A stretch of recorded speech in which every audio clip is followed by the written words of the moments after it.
Welcome to Never Rewrite. I'm Isaac Askew. And I'm Jeffrey Sherman. And today we're joined by guest Mark Mandau, who is the principal consultant of Mandau Consulting.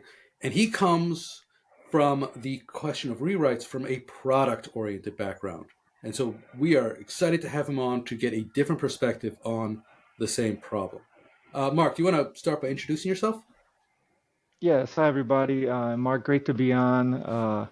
Jeffrey and Isaac have been kind enough to invite me to just be a part of the continuing discussion of rewrites.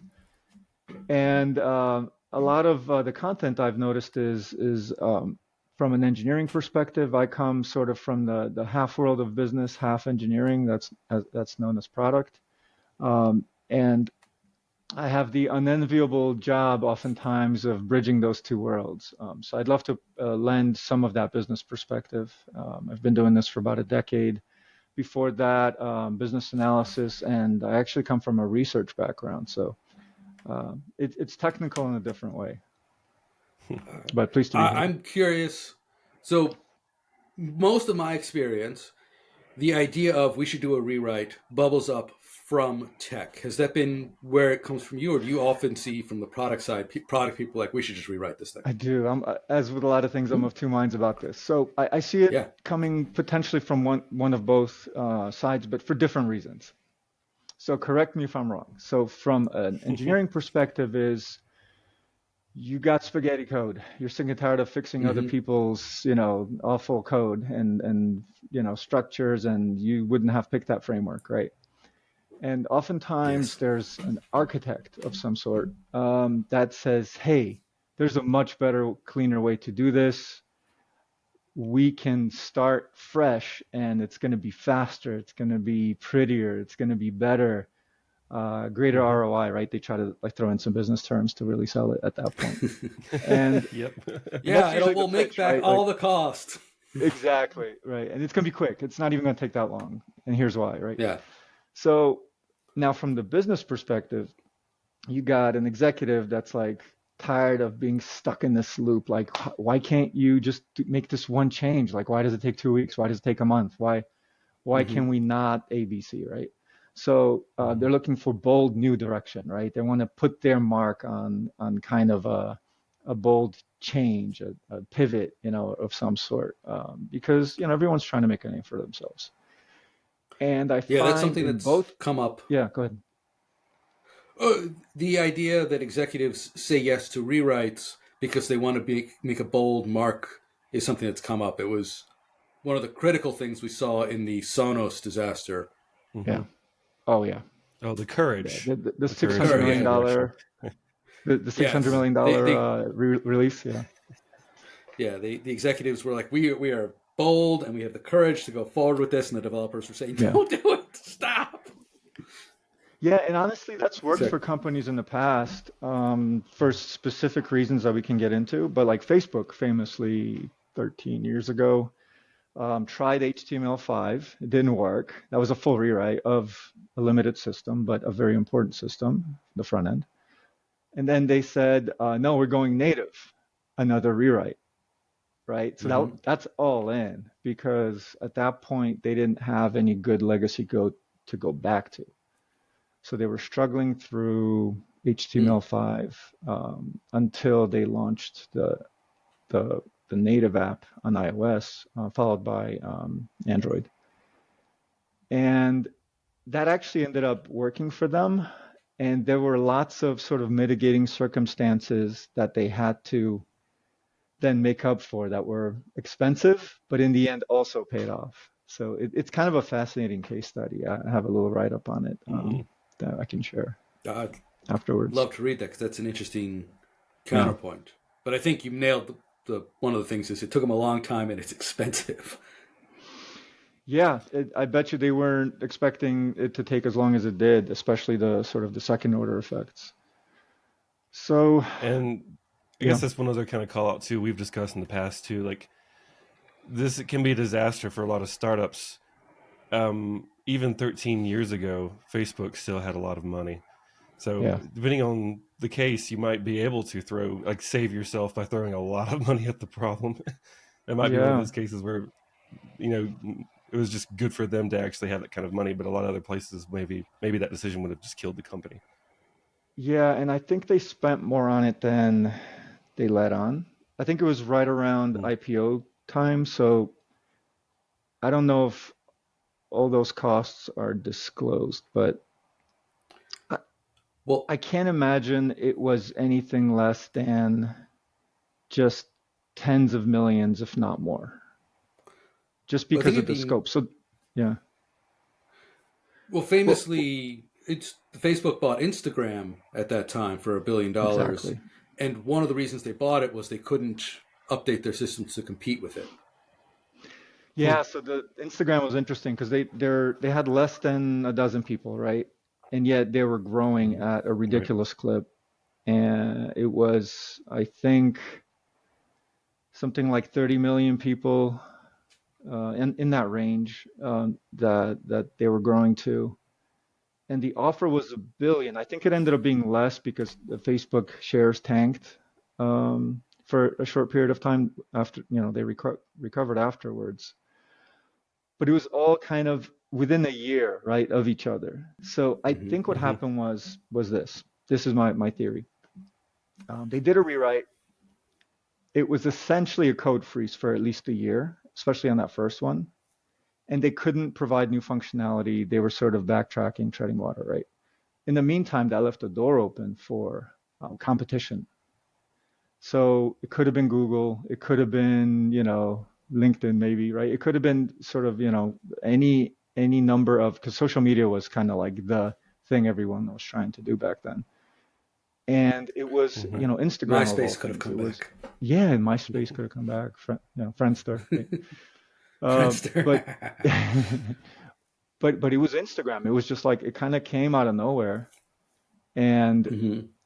I think the Facebook team even said this was to sort of um, they had to kind of backtrack a little bit, but it was for competitive reasons, right? They did that, Hmm. and I think it's because they kind of dropped the ball period, for a short period of time, after which they could continue to deliver new functionality. But it was a performance issue. So I think the misstep was that they went all in on the initial framework.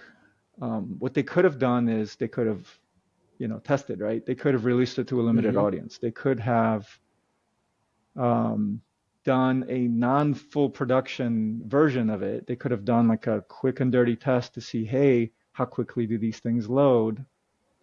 They could have done scale tests, but there was a lot of sort of move fast and break things mentality, which is good, but almost to the detriment of the company as a whole. And I guess the reason I bring this up is the best companies with the most visionary founders who ultimately, enjoy great outsized, massive Hmm. scaled success, they fall into these traps too.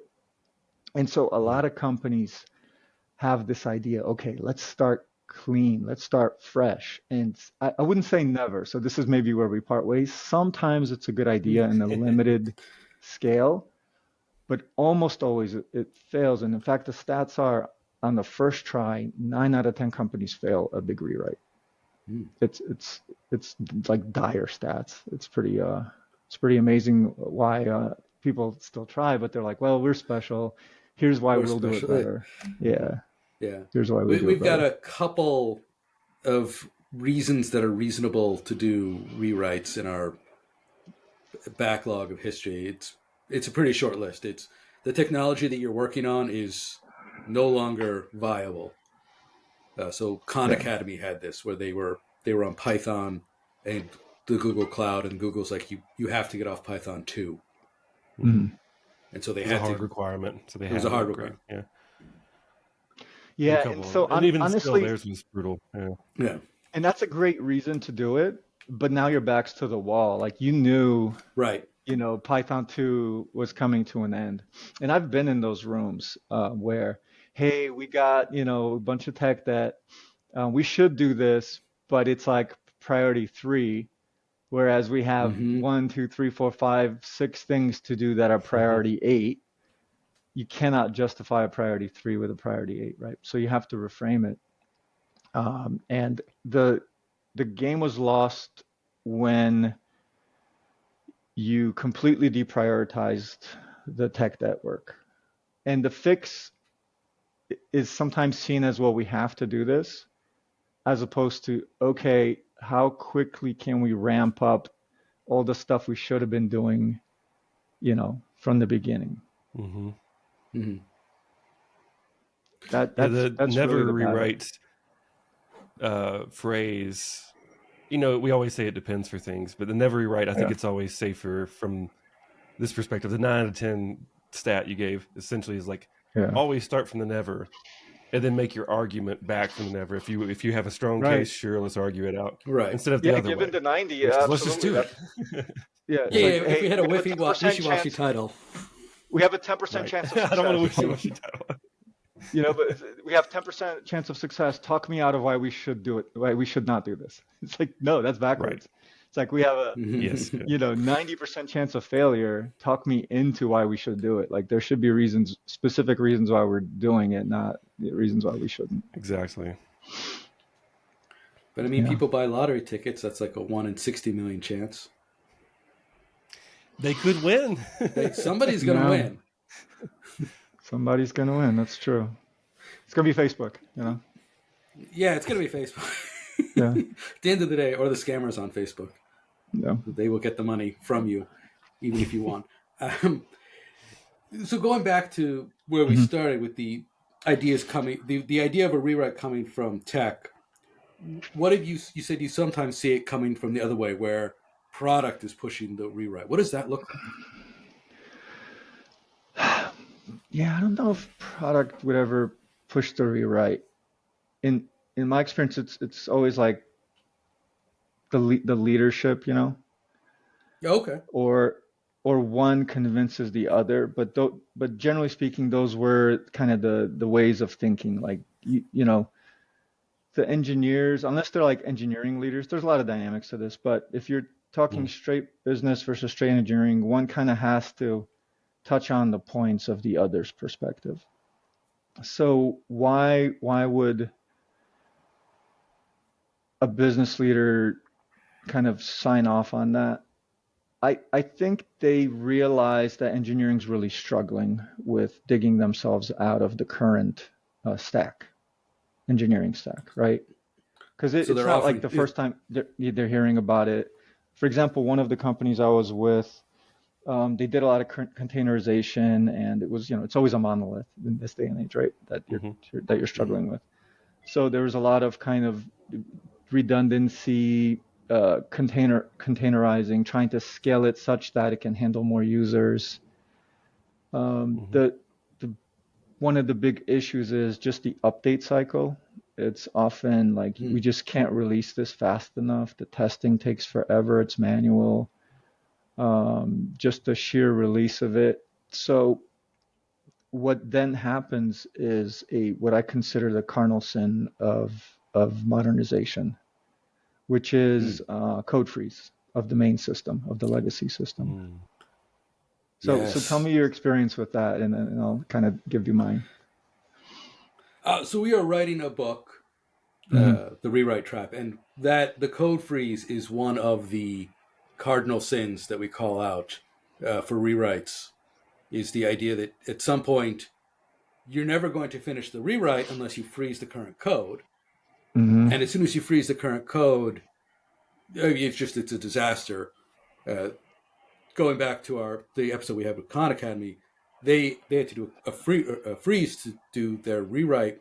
They had a feature freeze for a year and a half, and they lost every single product person, and they had to replace them, and they lost most of the replacement ones as well, if I remember correctly, because for like a year and a half they pushed no new features. They could not change the product, and that's common. That was honestly. a success. The person who starts the rewrite isn't the person who's there to deal with the aftermath. It's like they've already made their impact, made it onto the resume, built a new system, right, or whatever kind of line they want on there, and then now they're gone. They're at a different company, The flip side of the code freeze, when we talk about it from, I mean, different perspectives, but from the engineering perspective, you don't want the code freeze because you want to keep releasing things, but then you end up having two systems. You have the new system you're working on, you split your team, you split your resources, and then when you fix a bug, you have to fix it in both systems because it's changed. Or change so you a end up feature. having, right. And so it's like, okay, do you do the code freeze and kill feature development, or you do this two system thing, updating two systems, burning cache, having your team as you have two systems you're maintaining. So both those sides have struggles. Yeah, I have this nice graphic. I call it the doom loop. And I, again, with the messaging, I try to kind of, use alliteration and easily memorable things, but it's dilute, divide, and devalue, right? So you dilute the focus, just generally the focus in the organization, by trying to just have too many things that you have to attend to, two systems, right? You divide the teams. Hey, here's the old team, legacy team. No one wants to be on that team, right? Just to kind of do little security patches and things like that. And then you have the brand new shiny team that will almost never reach parity. It's always going to be like, hey, we're halfway there. We're 70% there. We're 80% there. Actually, it's not quite 80, but we're going to drop a bunch of features, so now it's 80. Do we really need those features anyway? Was anybody using those? It's asymptotic. We are, every sprint we get halfway.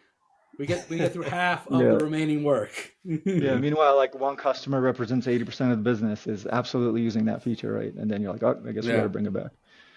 So you're sort of dividing your teams and your customers at that point, because now most of your customers on the legacy system, you've stopped shipping new features. It's quickly becoming, kind of fodder for the competition.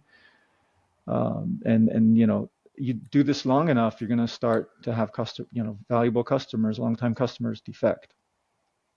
Or you just say, well, we don't really need them. Let's shed, this business out with the old, in with the new. And then you got a new system that you're not seeing much traction on.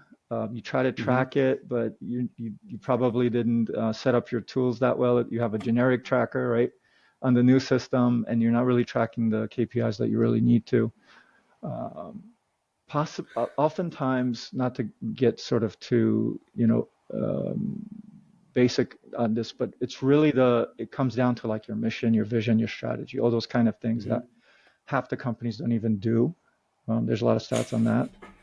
Where now you have different business units that have different reasons. You talked about communication and alignment, but there are different reasons why the old team would want to stick with the kind of one way of doing things, and the new team is trying to do this thing, and then maybe there's a third team that pops up. It's like, no, you're both wrong. We're doing it this way.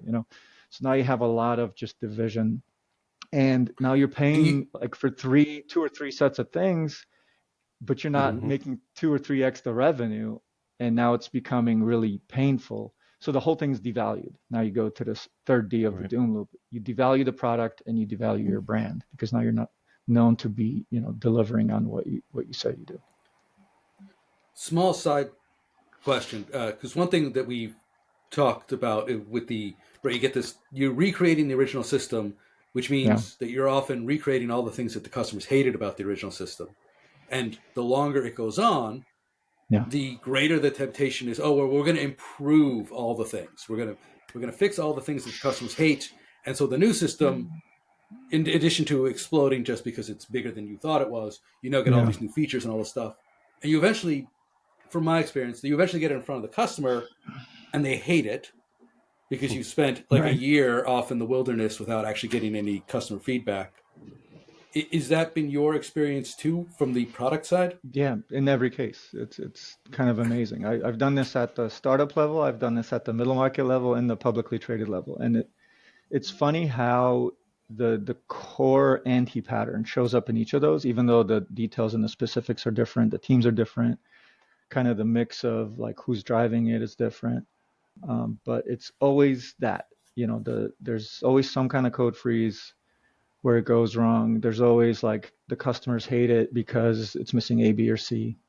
And I always tell, and you got to solve this at the right level. So that's the problem that, if you're working on even like a principal product, right, level, or even a director's level, you seldom can you solve this at the director level unless you have sufficient autonomy and you have most of the autonomy for the system in question. For example, if you are just trying to fix the front end and you are the head of the front end, there's a chance you can pull this off, right? Because you can then say, hey, we're not code freezing. We're going to iterate our way through. Or the less desirable but still potentially viable path is we will build that second system and now we're going to make a more complex system to swap it out, right? Because if you're putting the pressure on the customers to do this massive migration, they also have, roadmaps. They also have, limited they're workforce. Working here. Yeah. So if now they have to do all this work to just get the same or lesser value, now they're like, well, what else is out there? If we're already doing the work, maybe there's something already in existence that's new. Or hey, I heard great things about so and so. I have a friend there. They could give us a demo, right?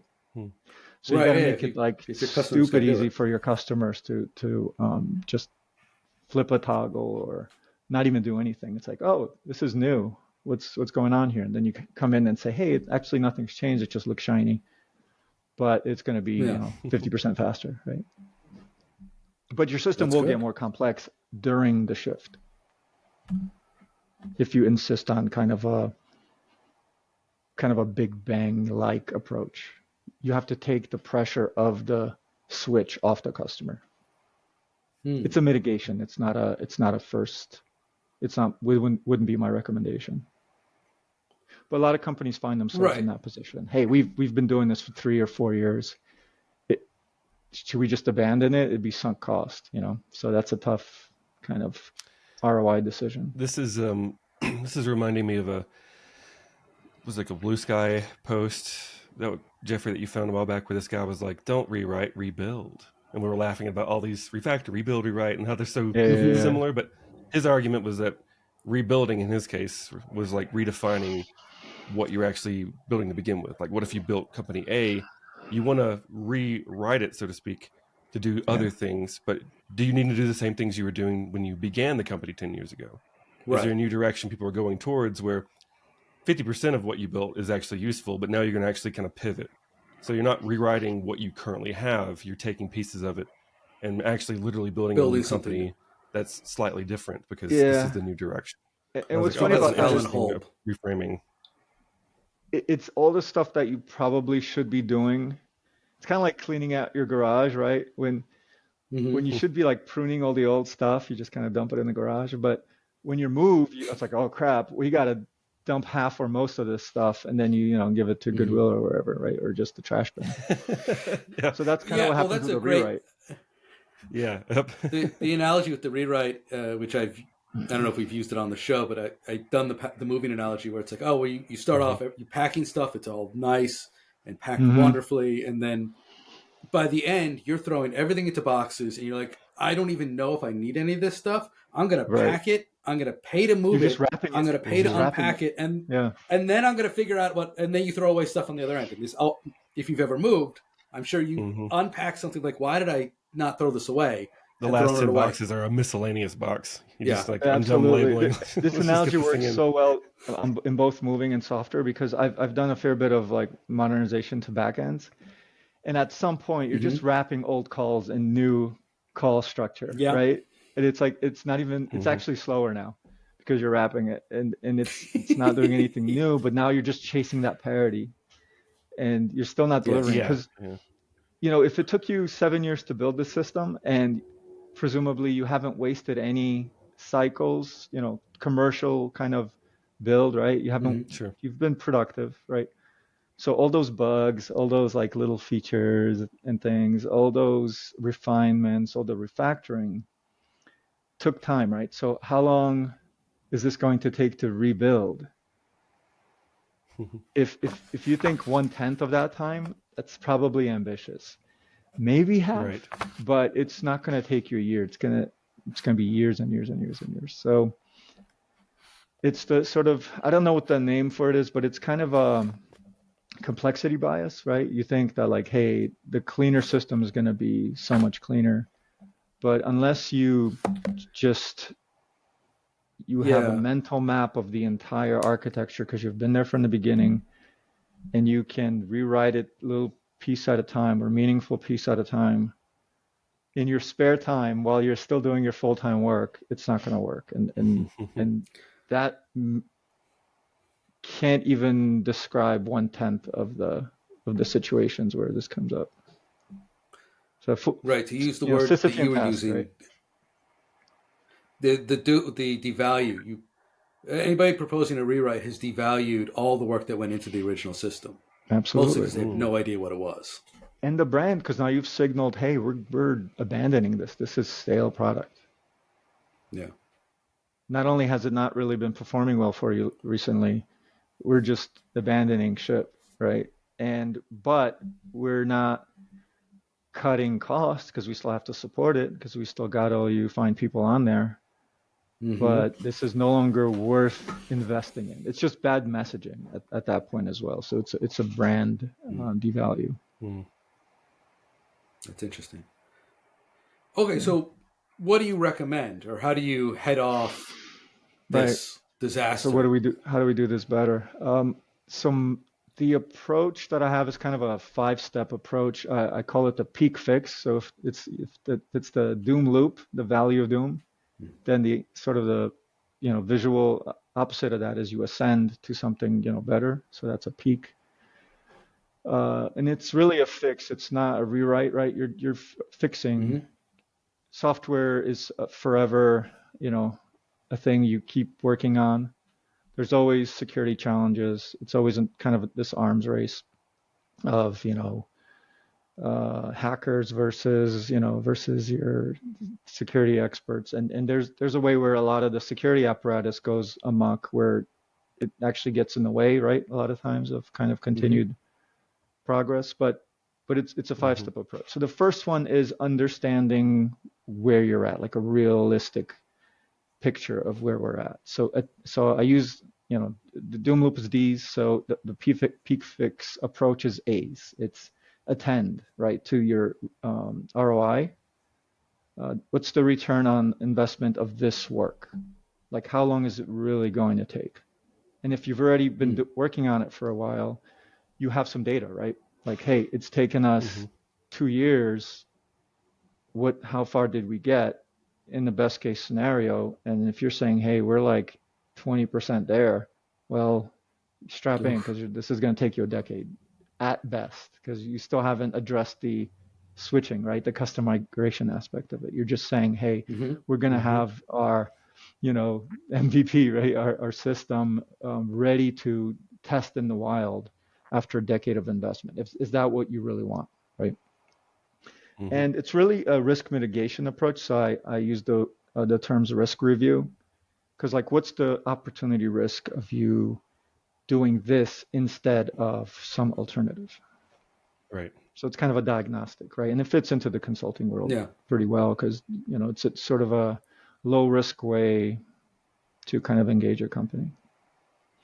So then you have what are the other 5 steps? I break down sort of the like if it were a big engagement, if it Mm-hmm. were to turn into that, um, I break it up into three things. The first one is customer because that's what your vision is supposed to talk about, benefit to the customer. That's who's giving you your revenue, the customer. So you have to put customer Right. first. Most tech No empathy for the successful, developers. yeah, exactly. Most legacy and Mm-hmm. tech businesses kind of understand that inherently. Um, and yet, they code freeze, so that doesn't make sense. So the first thing is like reverse or do not even consider a code freeze. That's like a freebie that's going to give you 80% of the value.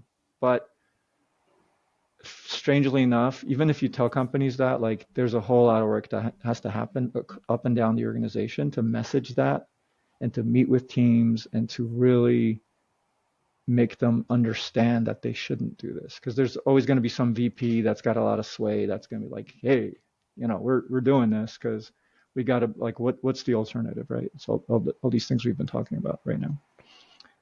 So a lot of focus on customer continuity. That's step 2. Then you got step 3 is kind of the forgotten step in a sense, because again, a macro anti-pattern in all those cases I described is the workforce really suffers, right? People get disillusioned. The people that start leave. There's a lot of, especially later on, there's a lot of looking to efficiency. All right, which team isn't performing? Your favorite, director or VP leaves. You're like, what's going on? Should I be looking for another job? And it just destabilizes team after team after team. It's like a domino effect. And I haven't seen that not happen. Like entire teams get let go. Yeah. That's something we've called out is if you approve a rewrite, you've effectively just fired that entire team. You should expect every single one of them to be gone. Yeah, and others, right? Like it. Yeah, you've destabilized your team and basically started the domino and chain reaction of many of your other units. So this step is really to put at ease, but there has to be bite behind it. It can't just be like, a PR kind of thing inside the company. You really have to take the steps to signal, to like validate for the people you're messaging to inside the company, and also really outside, because word travels, right? Like what's going on at this company, it's destabilizing. Like, should we continue doing business with them, right?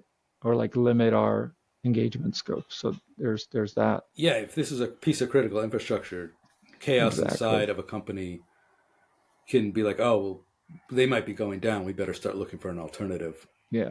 So the workforce is really important. So you got a message, and you really have to have a good rationale for moves, a good rationale for letting people go. And so you have to kind of, for lack of a better word, invest in a process that even if your team is downsized, that would have happened anyway, right? In the sense that here are like very clear performance markers. And if you're not meeting them, like regardless of what kind of work we're doing, like you will be let go. But you don't want to focus on that. You want to, set goals and give your team feedback on when they are hitting those goals. So it sort of creates that, hey, if I just heads down and do kind of what, execute towards the vision, execute towards my, quarterly OKRs, and ask, good questions when something doesn't make sense. And okay, it seems like my leadership's listening. And yeah, we've adjusted the following, goal planning session based on my feedback. I feel valued. This is going well. There's no way I'm going to look for anything else because this is like my dream job, right? So you just want to create that, like, and maybe I'm describing sort of this, utopia, idealistic utopia, but you really want to get ahead of especially in a rewrite, you want to get ahead of that kind of like, should I be looking for another job, right? Sort of mentality by messaging the other direction and really backing it up. So to the extent that your company can, you want to stabilize your workforce and you want to align that messaging. We are all rowing in the same direction, not, hey, unit 1's doing this, unit 2 is doing that, unit 3 is doing this other thing, but somehow put together it's success, like that. Rarely that's the case. Interesting. Now there's an article I wrote, which, companies do have inertia. So it could seem like, hey, we've been doing this for the last 10 years and it's fine. It depends how well you started and how much of the business and how good of a brand you have that, sort of customers are still giving you the benefit of doubt, but it does chip away. So big brands takes longer, but it still happens. Right. So oh, sorry, keep going. Well, I was just going to say the final step is actually doing the architectural kind of and technology transformation, which is, all right, what's the direction that we want to go to? You look to your vision, you look to your mission, you look to your leadership that's making decisions, and then you messages all the way across, because then what framework is needed just based on like what direction we're going. If you're not clear on the direction, no amount of communication is going to help you figure out a framework. You're just going to be arguing religion at that point, right? It's like, no, this is better. No, this is better. But if you have a kind of an end goal, you can test it. So don't do any production code. You're just testing for those specific attributes. Is it performant at this scale? Is it performant at a foreseeable future? This scale, this scale, this scale, right? Okay, yeah, there's some legs here. From a performance perspective, this framework is better. Okay, how about a UX perspective? Don't discount UX, right? Is this going to give us the look and feel and the polish that our customers are looking for, right? Is it going to prevent any design elements that is kind of a requirement? Are we going to have to work around with this framework? So there's a bunch of that kind of stuff, and that you're not even doing any code really at this point. You're just evaluating the framework for its capabilities in your direction. And then, those three steps together is kind of the fix, the peak fix. And if you do it well, it's not going to be immediate. You're digging yourself out of a hole, right? You're building steps to climb out of there. It's going to take time. And then, you don't want to just peace out at the end of that. It's like, okay, it all works well. It's all going to work well till the end of time. There's kind of an assurance step where you're stabilizing, making sure that old patterns aren't reverted to, which will happen. So that's sort of the peak fix approach in a nutshell. Yeah. So I'm curious, when would be the ideal time for somebody to reach out to you for an engagement? Is it when they're already like 6 years into a rewrite, or is it they're thinking about a rewrite? Or that's the best time. When, but honestly, when is the perfect? Yeah, the perfect time is when somebody says rewrite. Even ahead of that, like early startups aren't great payers for anything, right? They're trying to do everything on the cheap or free, or even like if they can get paid for it, whatever, right? So they're not looking if you're an early startup, to you don't pay. even have a Well, you'd be surprised. Pre-revenue, like the stacks that these guys, like the legacy code that these things amass is incredible. Oh yeah. But they're just not like a great customer. But that doesn't mean they don't have the need. So relationship building is great at that point. There are a lot of things, because they're smaller generally, organizationally. You can prevent a lot of like mayhem, and there's always more work to be done. So I would never say, hey, well, let them dig themselves into a hole because they're going to need us at the end of that. Because no, it's so much harder and dire. Like they'll probably fail before they call you. You know what I mean? So you don't want that. You want a robust ecosystem and you want a good reputation. So what I would say is, hey, I'd love to have little coffees here and there. We'll grab a drink. I need downtime anyway. I talk about this for fun, so it's not even like work. I'd love to talk to you. Yeah, right. I mean, I see you guys. You have, your monthly or weekly like clockwork. This is fantastic. But I'd say, this is the right time to kind of just talk about like general approaches, because these topics are so hairy. Like you could get lost in rabbit holes about just a framework, let alone like the whole, vision, mission thing, and everything in between, setting goals. So, anytime, but certainly if anyone says rewrite at any point, even if they say modernization, like ears should perk up. And then if rewrite, that's like an alarm, right? Like, okay, use the bat phone because we need to have a serious conversation. So is modernization a synonym for rewrite in your book? It's not, but a lot of times that's those two, there's a strong correlation, I would say. It's not a one, but it's like probably a half, right? Because if you're modernizing, like no one modernizes when things are going well, right? Like Google famously, launches new, they famously, they're real time. Like their CI/CD is ridiculous for some teams. It's like they'll, just now somebody probably sent, a release to Google search, some aspect of it. It's just continuous. Every day they're releasing some code. So it's never going to be perfect. It's always going to try to kind of at least get in front of customer demand. That's like the ideal, but but at least Mm-hmm. catch up to it, right? So you're never going to be done. But yeah, rewrites, it's a trigger word for sure. Awesome. So if somebody So, wanted to get, or mhm. not if somebody, how do people get in touch with you? So I have a website. I try to make it short and maybe not memorable, but at least short. It's my last name .co. So the company name is Mandau Co-Executives, and that name is intentional. One is it's really the problem. We didn't really talk about this yet, but at what level does this need to be solved? I think I alluded to it earlier, but Mm. it needs to happen at the point where the head of engineering, right, the technical head, talks with the business head. That's oftentimes at the CEO level. If the company's big enough, it's maybe a GM of some sort of or some unit. But it needs to happen at a fairly high level. In the companies where this doesn't work, I think the the person who decides, often the CEO, kind of abdicates those decisions to the individual teams. And a lot of Mm. times it's such a critical discussion that they sort of agree to disagree and they sort of do their own thing and make concessions. And that's not the same as planning and like having a unified front. So anyway, mondao.co, and I have links to kind of how to get in touch with me. There's a big contact button at the top. There's a big contact button at the bottom. It just goes straight to my inbox. So that's one way. Another way is LinkedIn. You could just, DM me on LinkedIn directly.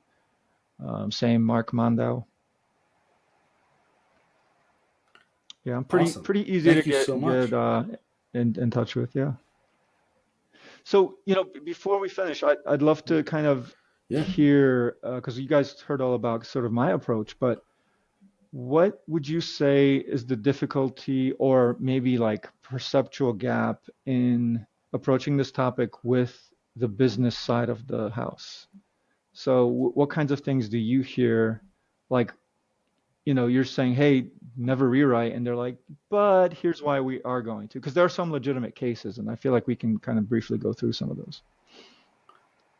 Yeah, I was just trying to keep the episode from going too long, but it's a great Oh, question. sure. So I think the biggest problem that I hear is it, how is we talk about the alternative ideas. We call it thesis shipping, the idea of the ship of theses, Hmm. where you're going to replace everything. And the pushback we get is, okay, but we've tried bug bashes before, and it didn't work. And Yeah. we tried, okay, we'll let you do a bug fix cycle for 3 months, 6 months, and I still can't get any of my features out. Why is any of this going to be different this time? And Mm-hmm. yes, rewrites probably don't work. They fail 90% of the time, but it's at least trying something different because we've already tried the other things. And Yeah. so what do we have? It's not like we're not getting what the business will say. We're not getting what we need now. Why not try this crazy thing and we won't get what we want anyway, but at Yeah. least we're trying something different. To that, I would ask a question, sort of expecting a particular answer, but I'm curious if it'll match. So, what would you say is the bottleneck in what's not working? So, you're trying to release, you can't really quite get there. What's the typical bottleneck, like the most painful thing about a release? Are we talking about a release of a rewrite or a release in No, general in these just situations where people. what's not working, right? Because this is kind of the discussion that the business team's saying, hey, things haven't worked in the past. We need to change our approach. But what specifically isn't working? And I'm kind of trying to frame it as what about a release process isn't working for the company? My answer is typically you're in a situation where, due to time pressures, developers are duct taping instead of rebuilding or make like to use the analogy of, okay, you had a company that was the code was right when you started 10 years ago, and now you've shifted the code and you've changed this and you've changed that, and now it's mostly duct tape, and anytime you change anything you end up pulling off 7 or 8 layers of duct tape and then you've got to redo it. and that's why it takes Yeah. forever. So And so the way I hear giving them, that is the actual work to fix even small things is longer. well, I think the work being done is the wrong work.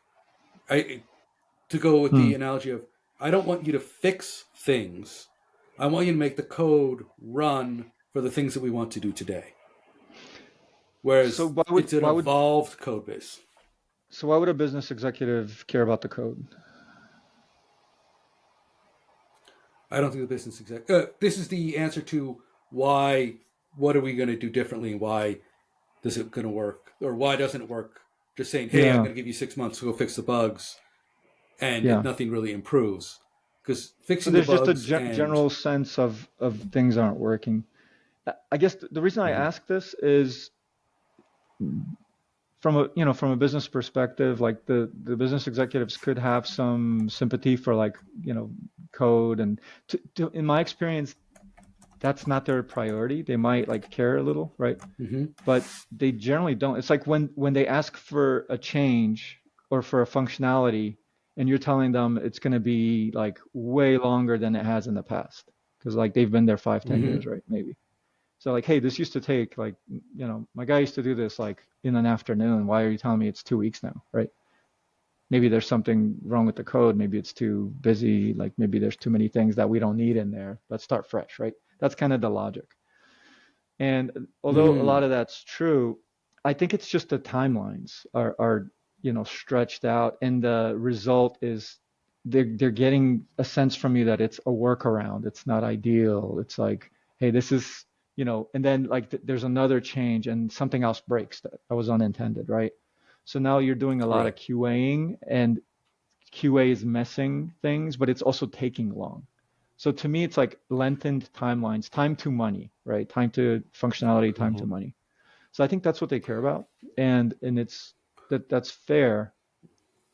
Well, there's also uncertainty in there, where if they ask, like, if they can say, okay, this feature would be worth $1 million in revenue, but I don't know how long it's going to take to build it, and it's only going to be worth $1 million in revenue if we can get it out in the next 6 weeks.